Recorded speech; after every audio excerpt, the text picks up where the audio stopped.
dire deux, trois mots. Nous avions mis évidemment à 13 heures l'ouverture du congrès. C'était comme d'habitude une stratégie pour respecter le quart d'heure parisien.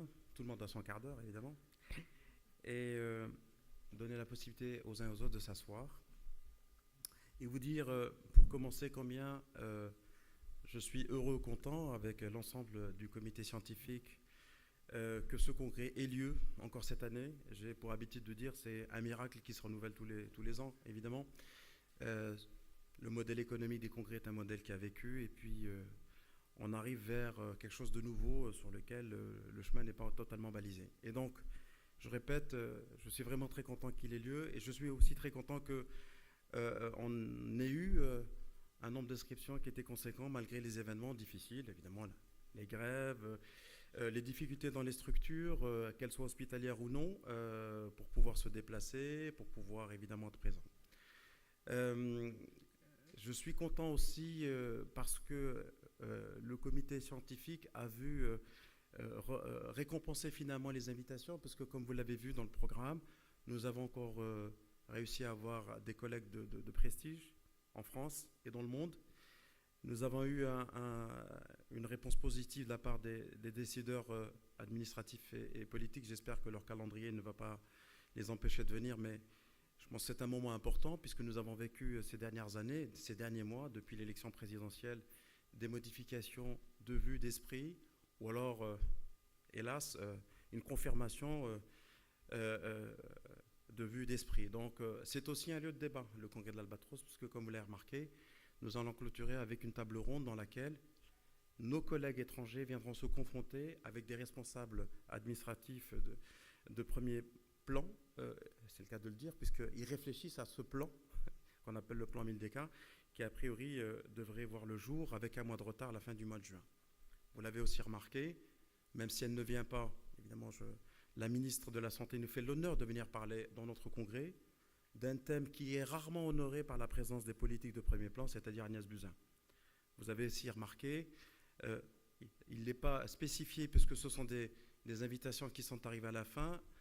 Notre collègue, le docteur Olivier Véran, qui est député et rapporteur de la Commission santé à l'Assemblée nationale, viendra demain à 9 heures pour nous dire où il en est sur les questions autour des addictions et de la nutrition qu'il défend avec courage et énergie. Je le remercie parce que je prends ça, et nous prenons ça comme un soutien pour notre cause, c'est le cas de le dire, et celle de nos patients. Alors, nous avons choisi il y a quelque temps le thème de l'innovation et de la prévention, avant même que le PNSP n'apparaisse, comme vous le savez, le Plan national de santé publique, et on a eu le nez creux, puisque c'est un des enjeux les plus importants, me semble-t-il, de la santé et des politiques de santé dans les années à venir. Alors c'est un enjeu, pourquoi ? Parce que tout le monde, et ce qui est tout à fait louable et normal, dit et fait de la prévention. Tout à fait. Nous sommes dans une discipline où la prévention est un élément qui est constitutif de notre manière d'aborder notre pratique. On s'est rendu compte finalement que cette prévention pouvait être, en gros, un cartable dans lequel on mettait ce qu'on souhaitait. Et j'ai annoncé à la couleur dans l'édito pour lequel que je vous ai envoyé et qui est sur le programme. La prévention, oui, mais pas n'importe comment.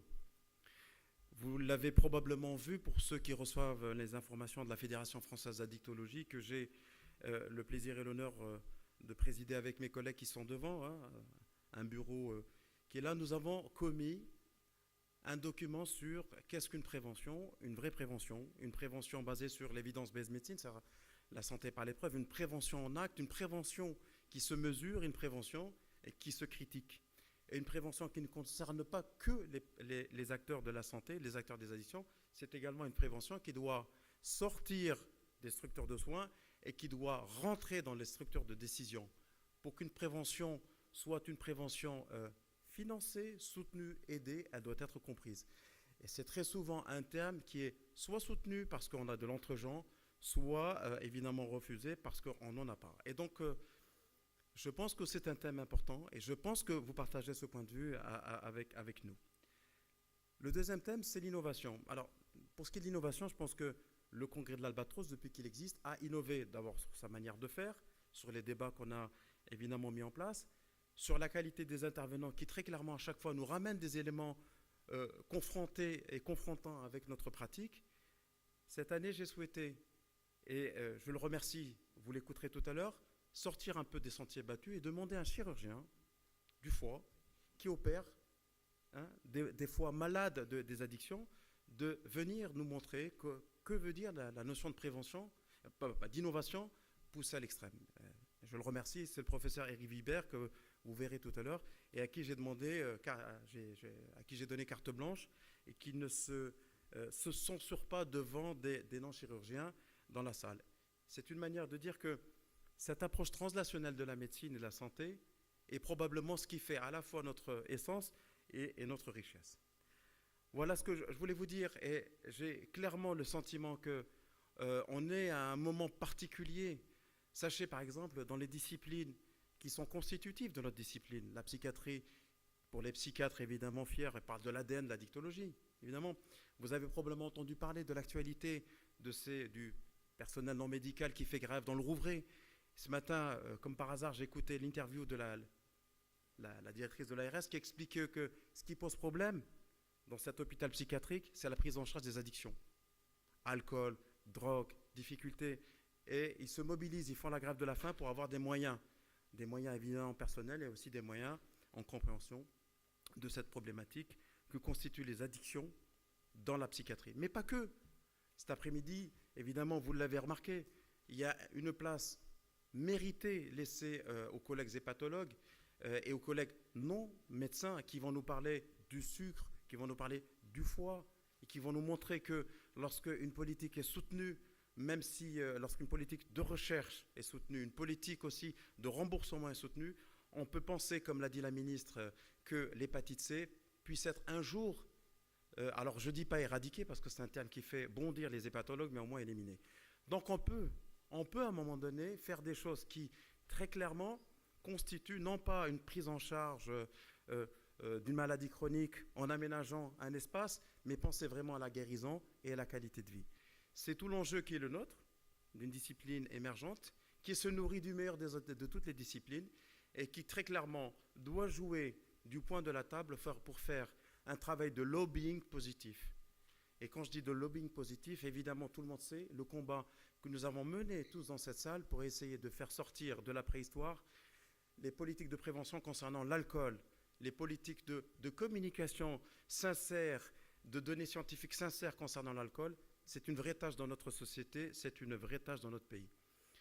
Nous n'allons pas évidemment nous censurer sur la question et on peut parfaitement la poser aux politiques qui nous font l'honneur de venir. Autre élément qui me semble important dans cette édition du Congrès de l'Albatros, c'est la politique de santé des addictions concernant les jeunes, les adolescents. C'est un vrai problème, nous le savons.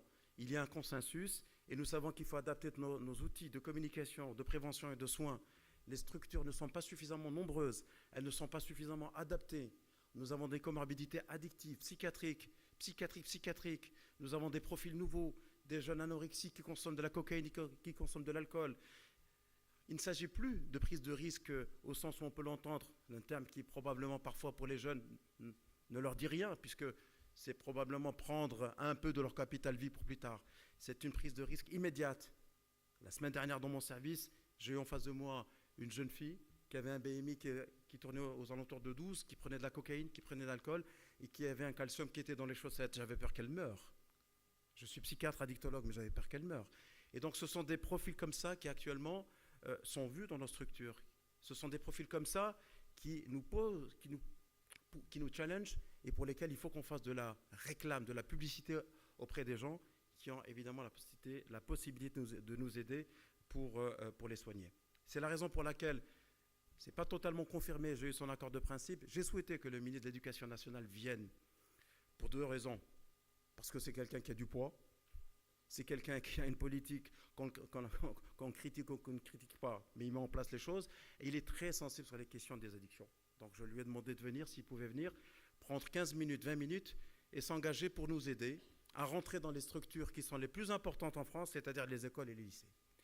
Voilà, donc je me suis dit que je n'allais pas dépasser les 15 minutes, je ne fais que 10, le temps que le premier plateau s'installe, et vous dire combien je suis heureux de pouvoir ouvrir la 12e édition de l'Albatros, et vous dire que vous êtes chez vous, Et je suis très content de revoir des figures habituelles qui, maintenant, depuis 12 ans, nous font l'honneur d'être avec nous. Merci beaucoup.